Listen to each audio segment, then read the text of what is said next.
A pregnant woman arrived late one night, knocking at the gates of the fortress and asking for help.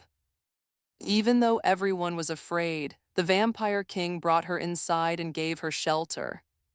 He protected her, helped her through the delivery, and slowly, his compassion shocked everyone around him. In the end, it was revealed that the woman's arrival had been a test, a trial that proved the vampire king was not a monster, but a king of mercy and justice. Rain worried the mountains that night, soft at first, then louder, like the sky was trying to confess something it had held in too long. I remember the sound of that knock on the castle door, small, shaking, and somehow brave enough to wake an entire kingdom of shadows. The castle of Varghelm sat above the pine line, carved into black stone and old silence.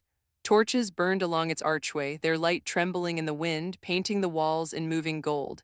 Inside, the air smelled of candle wax, cold iron, and the faint sweetness of roses that should not have survived winter. Every servant walked carefully here, as if sound itself might offend the master of the house. King Lucien Varel, vampire king, sworn monster in every village story, stood alone in the long corridor when the knock came again. He did not flinch, but the sound touched him the way certain songs do, not painful exactly, just remembered. He had a face the world wanted to hate. Pale, immaculate calm, silver hair pulled back neatly, eyes dark as storm water. And yet the most dangerous thing about him wasn't strength or fangs or legend, it was his restraint, the way he chose stillness when anger would have been easier, the way he listened. The guards rushed past him with spears and heavy boots, their fear turning into force. "No one comes here," one muttered, "not in weather like this, not without a trap." Lucien lifted one gloved hand and the corridor quieted. The gesture was gentle, almost polite, and it carried an authority that didn't need shouting. "Open the door," he said. Well, the guards hesitated. "Your Majesty." "Open it," he repeated, and there was something in his voice that made bravery feel possible, even inside a castle built for dread.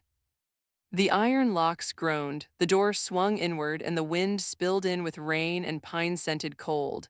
A woman stood on the threshold, soaked to the bone, hair plastered to her cheeks, a travel cloak clinging to a body made heavy by pregnancy.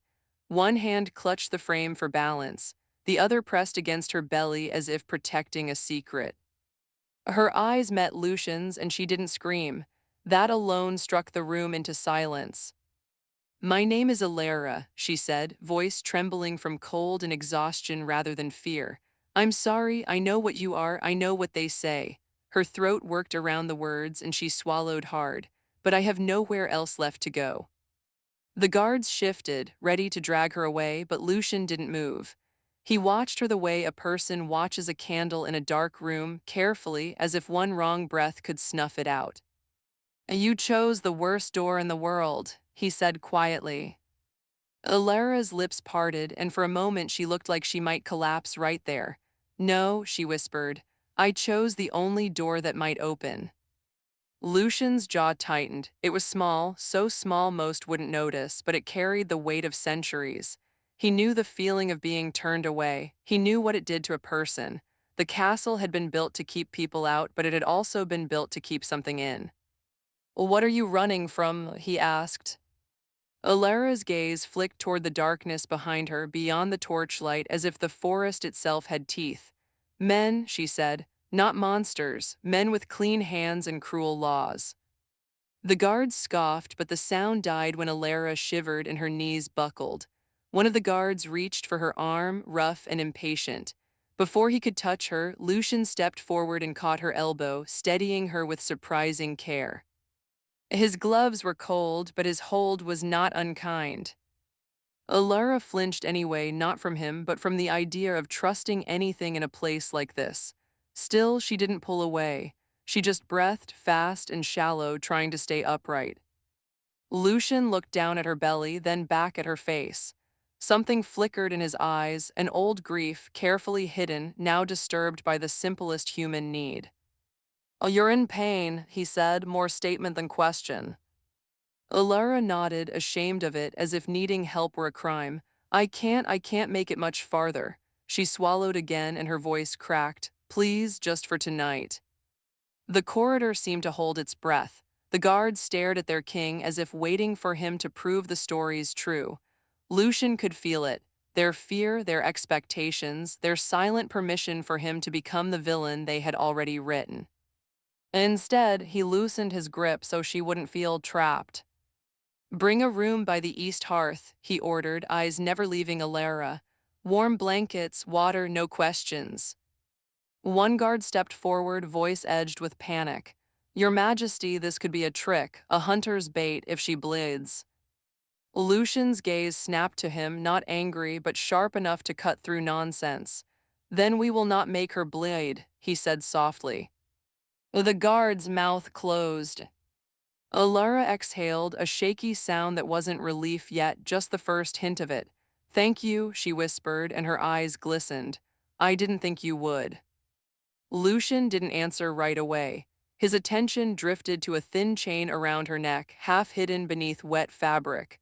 A small pendant rested against her skin, a sunburst symbol worn smooth from constant touch. A holy emblem. The kind that should have burned him if she brought it close on purpose. The kind that meant she either didn't know what she carried, or she knew exactly and came anyway.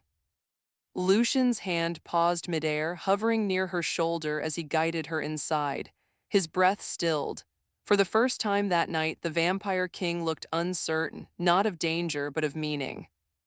Because the pendant was not just any sunburst. It was the crest of the order that had hunted his family to ashes. And Elara, shaking and brave in his doorway, wore it like a promise. Lucian's voice dropped to something almost human. "Elara," he said, "tell me the truth." She lifted her wet chin, eyes bright with fear and resolve. "If I do," she whispered, "will you still let me stay?" Lucien stared at the emblem, then at her trembling hands over her unborn child. The storm thundered in the distance like a warning from the past. And before he could answer, Elara doubled over with a sudden sharp breath, pain slicing through her calm, and a dark figure moved in the courtyard shadows beyond the open door, just out of torchlight, watching. Lucian's eyes narrowed. Someone had followed her. And whoever it was didn't knock. The door hadn't fully closed when Lucien felt it, the pressure in the air, the way the night seemed to lean inward and listen. He turned his head slightly, not enough to alarm Elara, but enough to see the courtyard beyond the torches. Rain fell in slanted sheets, silver on stone, and for a moment the shadows looked empty. Then one of them moved. A figure stood just past the reach of the light, hooded and still, as if it had been carved from the storm itself. The guards raised their weapons with a clatter that echoed down the corridor, but Lucien lifted 2 fingers and the sound died. He didn't want fear to take over. Fear made men stupid. Stupid made tragedy. "Close the door," he said. The iron door began to swing in, slow and heavy. Elara clutched her belly and tried to straighten, forcing dignity onto pain. Her lips were pale, her breath uneven, and she kept her eyes on Lucien like he was the only solid thing in the room. "What's happening?" she whispered. Lucien didn't lie, he didn't soften it either. "Someone is outside," he said, calm as candlelight. "They followed you." Alara's face tightened, and she shook her head once sharply, as if refusing to give the fear a place to sit. "I tried to lose them," she said. "I did, I swear." The door shut with a deep, final thud. The lock slid home. The storm became muffled, as if the castle had swallowed it. For a few seconds, everyone stood frozen, listening for the sound that would confirm their worst suspicion. A knock came, not shaky like Alara's. Measured, certain, almost polite. "A 1, 2, 3. The guards looked to their king. Lucien didn't look surprised. He looked tired in a way that had nothing to do with age. "Take her," he told the nearest maid, voice low and controlled. "Slowly, keep her warm, stay with her. If she asks for anything, you bring it to me." Elara reached for his sleeve before the maid could guide her away. Her fingers trembled against the dark fabric. "You don't have to do this," she said, the words urgent. "If they want me, let them take me. I won't be the reason." Lucien bent slightly so only she could hear. His eyes were steady, but something gentler lived behind them, something that didn't belong in a monster story. "You will not be taken from my door," he said. "Not tonight." The maid led Elara down the corridor toward the east hearth. Her footsteps faded, leaving behind only the scent of rain and the quiet, stubborn heartbeat of the castle. Lucien turned back toward the entrance. "Do not open it," he told the guards. Another knock, louder. "I know you're in there," a voice called through the wood, carrying strangely well through the stone corridor. It sounded human but practiced, like an actor who had rehearsed cruelty until it became smooth. "Your Majesty, King Lucien, I come with lawful business." Lucian's mouth barely moved when he spoke. Law rarely travels this high in a storm. A pause, then the voice again, amused. "Ah, still poetic."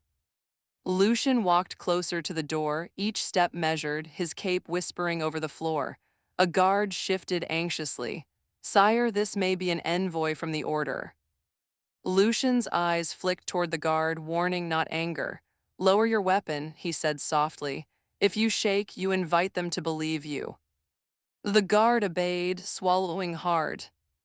Lucien placed his palm on the door, feeling the cold iron beneath the wood, feeling the tremor of the storm outside. "State your name," he said. The man on the other side exhaled as if smiling. "Captain Marrow of the Sunward Order." The name landed like a stone dropped into still water. Some of the servants flinched. They had grown up on stories of the Sunward Order as heroes, but Lucien knew the shape of their heroism. He had seen what it did to people who were inconveniently alive. Marrow continued, voice almost friendly. "We seek a woman, pregnant, travel-worn, wearing our crest. She stole something sacred from us, something dangerous. She does not belong under your roof." Lucien didn't answer immediately. In his mind, the image of Elara's pendant returned, worn from touch, not from display.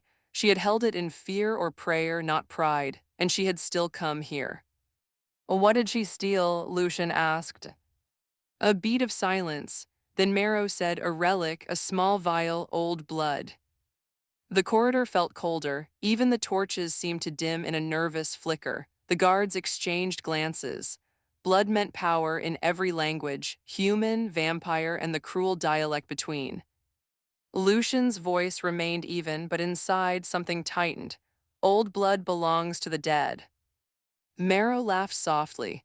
"And yet the dead keep writing the world, don't they? Open the door, King Lucien, hand her over. You can return to your solitude. No one needs to get hurt, not her, not you." Lucian's fingers curled slightly against the wood. He could picture Marrow's smile without seeing it, the kind that offered peace only if you surrendered your spine. "Oh, you speak as if I fear you," Lucien said. Another pause, then Marrow's tone sharpened, polite mask slipping a fraction. "I speak as if I know what you are, and I know what she is carrying." Lucien went still. "Not just a child," Marrow continued. "A key, a mistake, a future that should not be allowed to breathe." For the first time, Lucian's calm wavered, a tiny fracture in centuries of control. Not rage, something worse. Recognition, as if a memory had stepped out of the past and put a hand on his shoulder. Lucien drew a slow breath. "You do not decide who deserves breath," he said, each word quiet and deadly in its restraint. Marrow sighed theatrically. "Then you'll force my hand." Outside, something scraped against stone, metal on rock, multiple sets of boots shifting into position. The guards in the corridor stiffened. Lucien could count the heartbeats beyond the door without trying. "Too many." He turned his head toward the inner halls. Somewhere down the corridor, Elara would be near the hearth now, trying not to cry out, trying not to show weakness in front of strangers, trying, probably, to believe she had chosen the right door. Lucien made a choice that would change the night. He turned to his guards and spoke with a calm that steadied them like a hand on the back. "No one touches her," he said. "If they enter, you retreat, you protect the servants. You do not die for pride, you live for purpose." One guard whispered, "Sire, why?" Lucian's gaze stayed on the door, but his answer sounded like confession. "Because I know what it is to be hunted for what you might become." He stepped away from the entrance and moved down the hall, not toward Elara, but toward a narrow staircase few were allowed to use. His pace was controlled, but his mind moved faster than the storm. Behind him, the knocking stopped. For a moment, the silence felt almost merciful. Then the castle's ancient windows rattled once, twice, as if the very stone flinched. From somewhere deep in Varghelm, an old bell that hadn't rung in decades gave a single hollow note. Lucien stopped mid-step. That bell was not for guests. It was for breach. He turned and the nearest torch guttered as if inhaling fear. The guard stared past him, eyes wide, not at the door, at the ceiling. A thin line of ash drifted down like gray snow. Lucian's voice dropped to a whisper. They're not coming through the front. Another tremor ran through the castle. Stone groaned, somewhere above wood splintered. And far down the hall, from the direction of the east hearth, Elara's scream finally broke free, sharp, terrified, and cut short too quickly, as if someone had covered her mouth. Lucian's eyes went cold with focus. He didn't run like a monster. He moved like a king who had just heard an innocent life being taken from his protection. And as he sprinted toward the sound, one awful thought rose in him, clear as lightning. The sunward order hadn't followed Elara to retrieve a relic. They had come to claim her baby.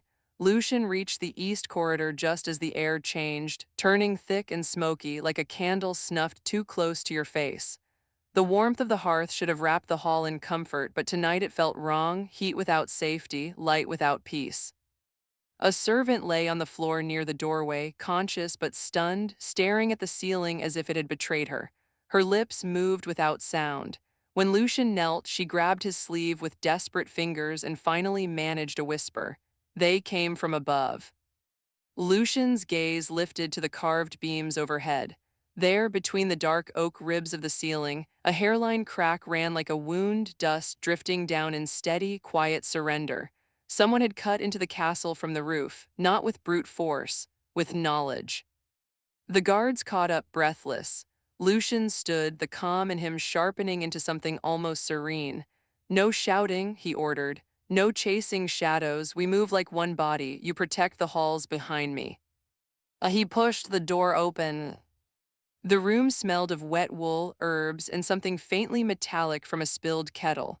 Blankets lay half-folded on a chair. The hearth burned bright, but its flames threw long, uneasy shadows. Elara was not in the bed. Lucian's eyes swept the room in a single, precise motion. Footprints in damp ash near the hearth. A dropped comb.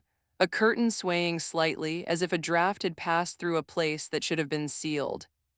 Then he saw it, a faint smear of white powder along the window frame, salt mixed with crushed herbs, not a barrier to vampires, a barrier to sound. A silence ward. So the castle could scream and no one would hear. Lucian's jaw tightened. They planned this, he murmured, not to the guards but to himself. The order hadn't come with torches and banners. They came like thieves who believed their theft was holy. A soft whimper rose from behind a side table. A young maid hidden there, eyes red and wide, shaking so hard her teeth clicked. When she saw Lucien, she tried to speak, but only breath came out. Lucien lowered himself to her level, keeping his voice low and steady. "Look at me," he said gently. "You're safe with me. Tell me what you saw." The maid swallowed. "2 men," she whispered, "and 1 priest. He wore the sun crest. They didn't hurt her, not like that. They just held her and she couldn't move. She begged them not to touch her belly." Her voice cracked. "They said the child belonged to the light." Lucien felt something twist in his chest. An ancient anger, yes, but underneath it a quieter pain. The familiar cruelty of people who called themselves righteous while taking what was not theirs. "Which way?" he asked. The maid lifted a trembling hand toward the wardrobe. They moved the back panel. There's a passage." Of course there was. Varghelm had been built by paranoid kings and haunted architects. There were corridors behind corridors, secrets layered like stone. Lucien himself had used those hidden ways for years, not to harm, but to avoid the world that wanted him either kneeling or dead. He crossed the room and pressed the wardrobe's inner seam. A click answered him, soft as a sigh. The back panel shifted open, releasing a breath of cold air that smelled of old dust and deep earth. He turned to the guards. "Two of you with me," he said. "The rest stay near the servants. If anyone else comes through, you block them, you do not pursue." One guard, older, looked at him with a flicker of disbelief. "Sire, if this is the sunward order, why not destroy them? Why risk yourself for a stranger?" Lucian's eyes held his dark, steady, painfully honest. "Because she is not a stranger," he said. "She is someone asking not to be abandoned." Well, he stepped into the passage.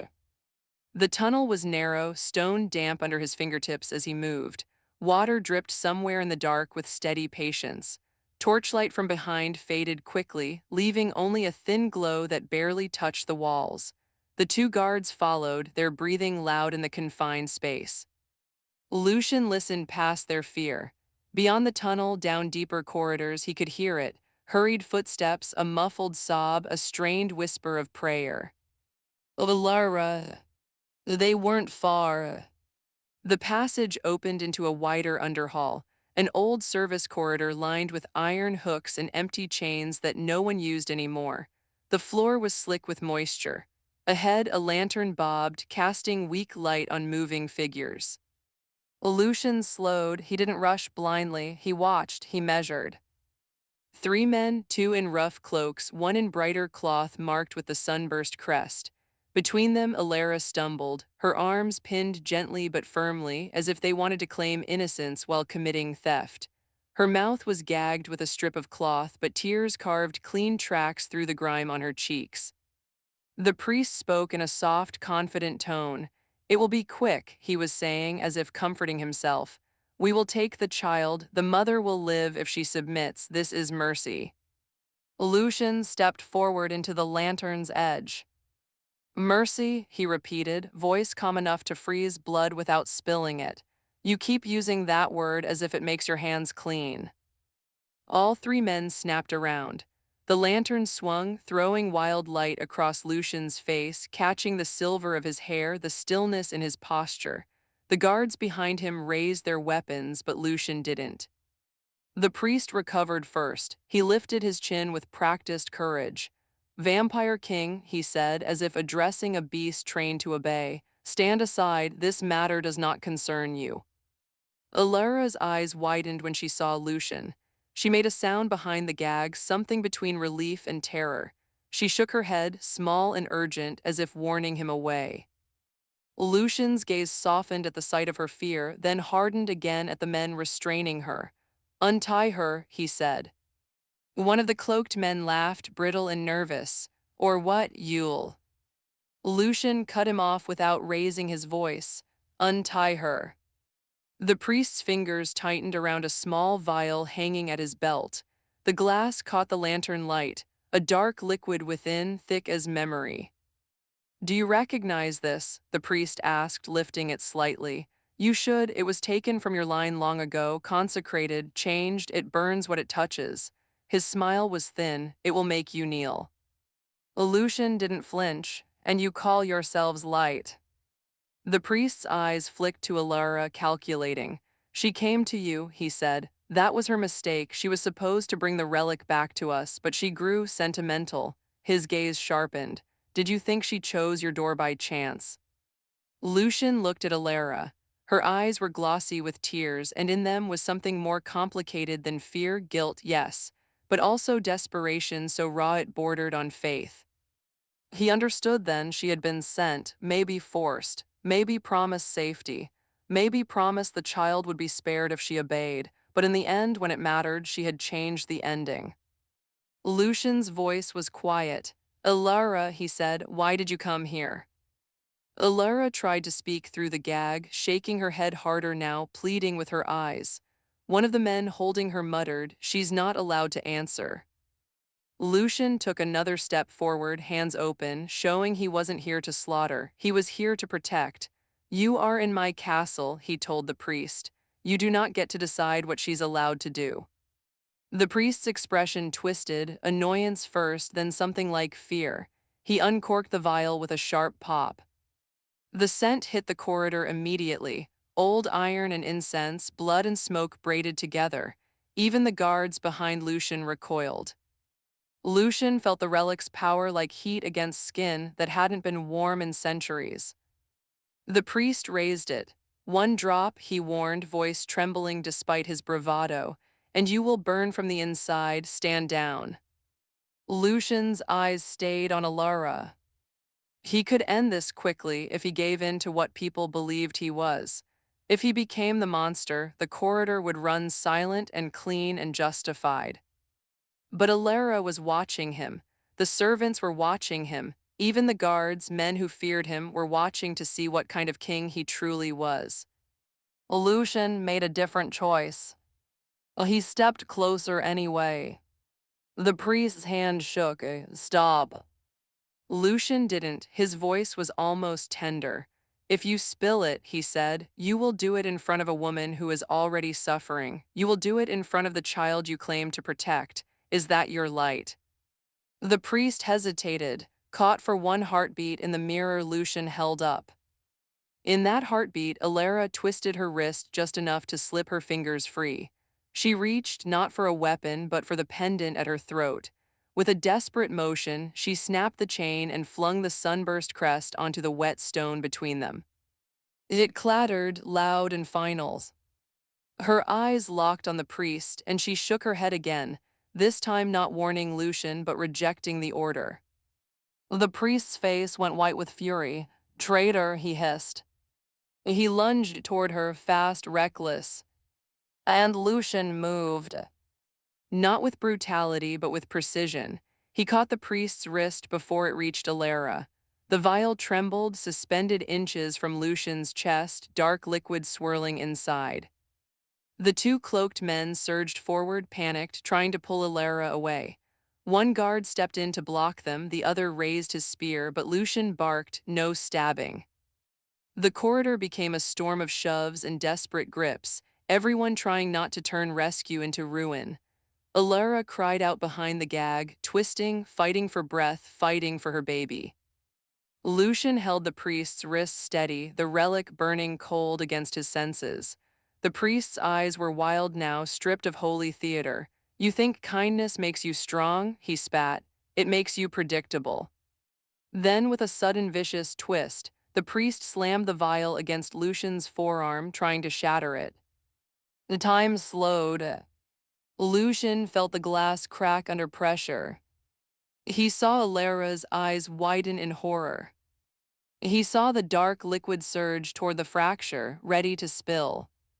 And in that split second, Lucien made a choice that no legend would ever expect from a vampire king. He pulled the priest's hand inward, toward himself, shielding Elara and the guards from the splash. The vial broke. A single drop of consecrated blood hit Lucien's skin and hissed like a whispering coal. Lucien didn't scream, he didn't collapse. He inhaled sharply, eyes narrowing with pain he refused to show, and with the same steady hand, he forced the priest's wrist down until the man trembled. The guard stared, stunned. The priest's bravado evaporated into shock. Elara, gagged and shaking, stared at Lucien as if seeing him for the first time.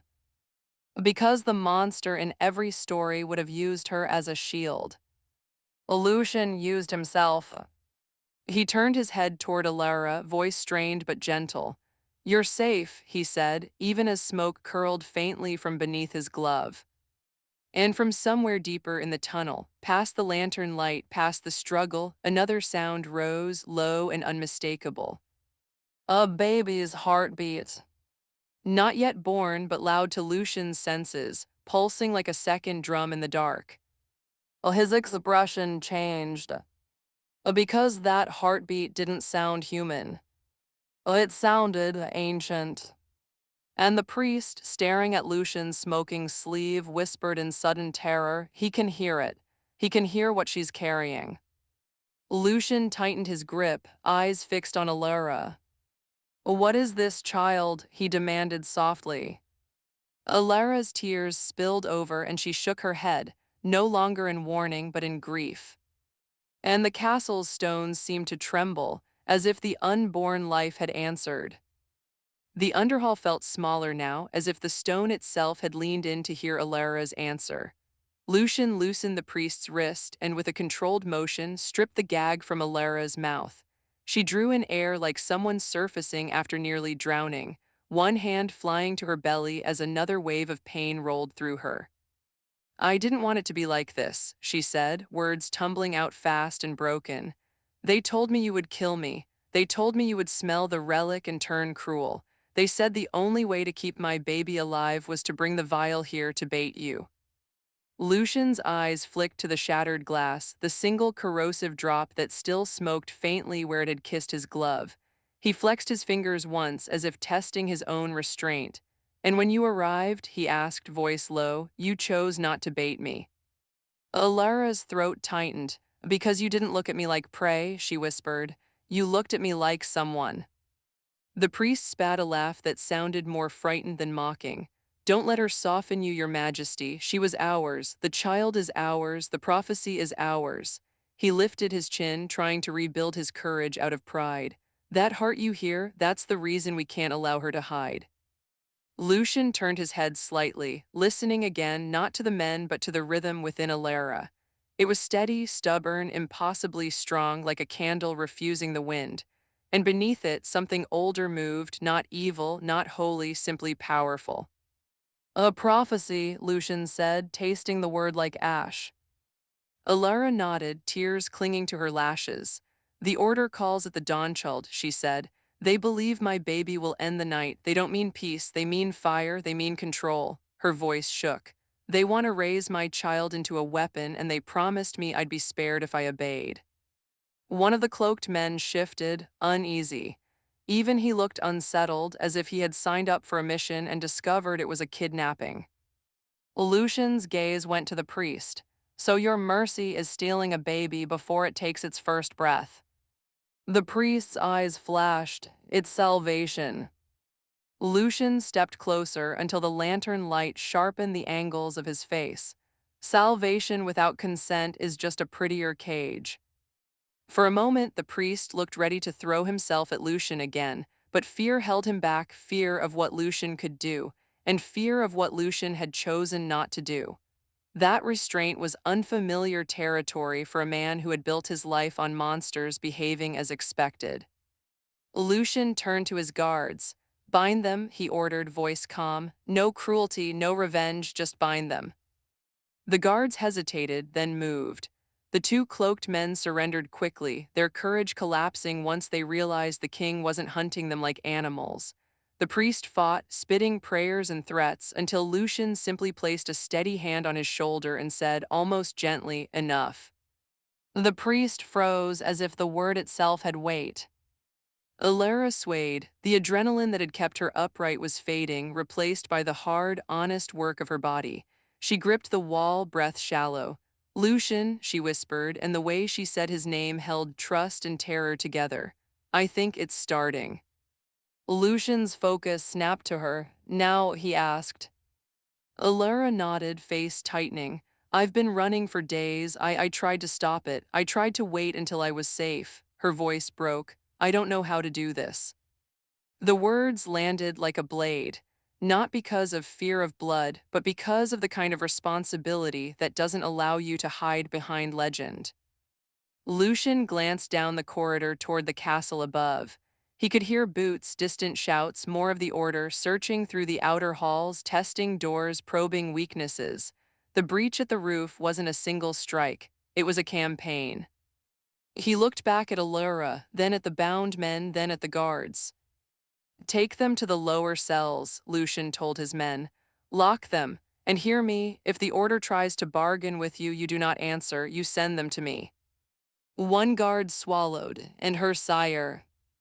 Lucien stepped to Elara's side and offered his arm like a courtier escorting a queen. "Her," he said softly, "we bring home." They moved through the tunnels, up secret stairs into warmer air. The castle's upper corridors were alive with tension now, Servants clustered behind doors, guards positioned at intersections, the distant thud of the main gate being tested again and again. But wherever Lucien passed, fear turned into something else, direction. He brought Elara to a private chamber near the oldest wing, stone thick as a fortress, windows narrow, hearth broad and steady. The room smelled of lavender oil and old books. A basin of hot water appeared without command. Clean cloth. A midwife among the servants, gray-haired and sharp-eyed, arrived breathless but ready.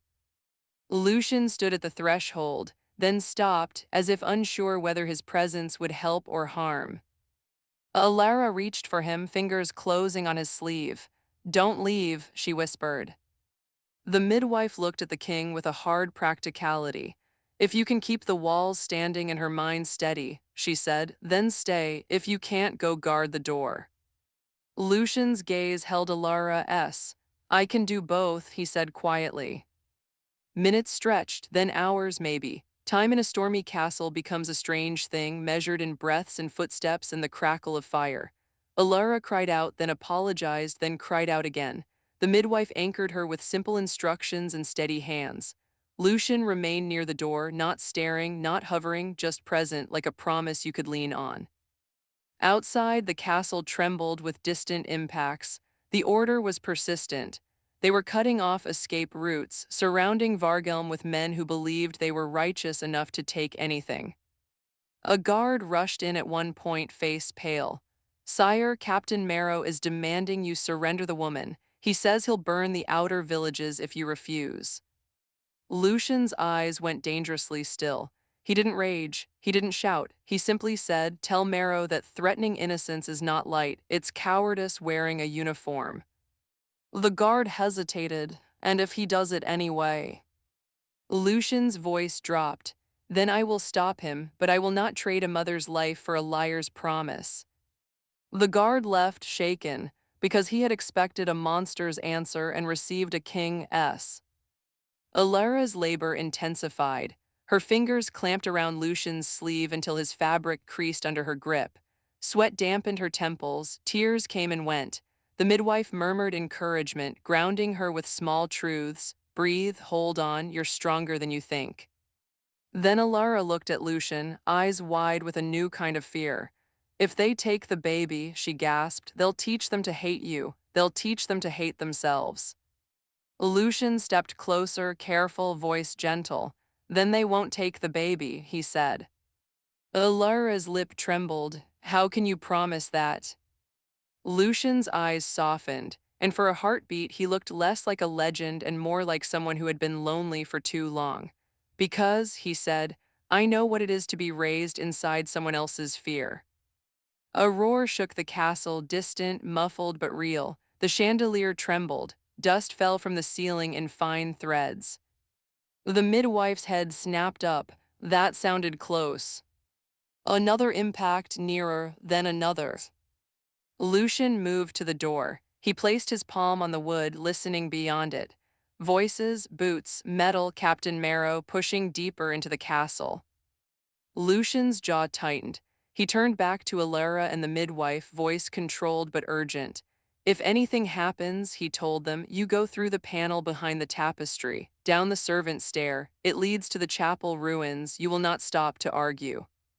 Elara tried to sit up, panic rising. "Lucien." He returned to her side for just a second and pressed his forehead lightly to hers, a gesture so intimate and human that it startled even him. "Stay with me," he whispered. "Stay with the baby. Let me carry the rest." He stepped out and closed the door. In the corridor, torches flickered wildly as if the air itself had become afraid. Guards gathered, tense and bruised, waiting for their king to choose war. Lucien didn't look at the weapons first. Oh, he looked at their faces. "Listen," he said, voice quiet but absolute. "They want a monster tonight. Do not give them one. Hold the line, protect the servants. And if you see Captain Marrow, bring him to me alive." The guard stared, stunned. "Alive, sire." Lucien nodded. "Alive," he repeated, "because the child about to be born in my castle deserves a world where mercy is not a joke." A final crash shook the outer hall. followed by the unmistakable sound of splintering wood. Someone had breached the inner door. Lucien began walking toward it, cloak trailing behind him like a shadow that had learned to serve the light. And behind him in the chamber, Elara's cry rose, different now, raw and final, followed by the midwife's urgent voice. "It's time." Lucien's steps slowed for one heartbeat. Then the corridor filled with unfamiliar brightness as Captain Marrow emerged with a squad of armored men, carrying lanterns that burned white and sharp, throwing harsh light onto ancient stone. Marrow smiled when he saw Lucien, as if meeting an old enemy exactly where he wanted him. "Your Majesty," he called, voice ringing with confidence. "You've done well, you kept her safe for us." Lucien's eyes didn't leave Marrow's. "You won't touch her," he said.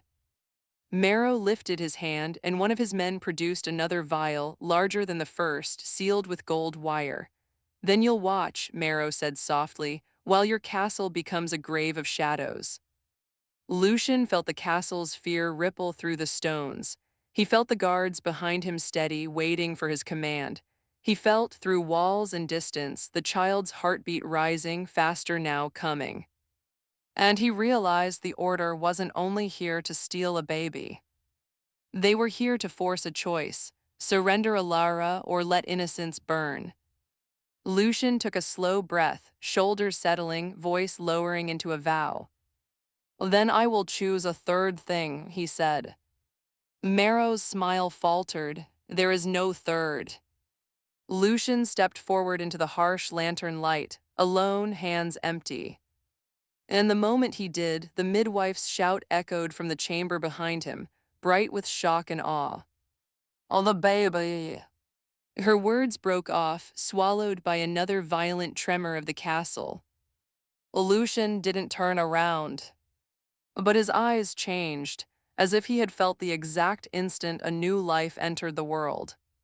Marrow saw that change and went pale, because whatever was born in that room had just awakened something in the vampire king that even he had forgotten was still alive.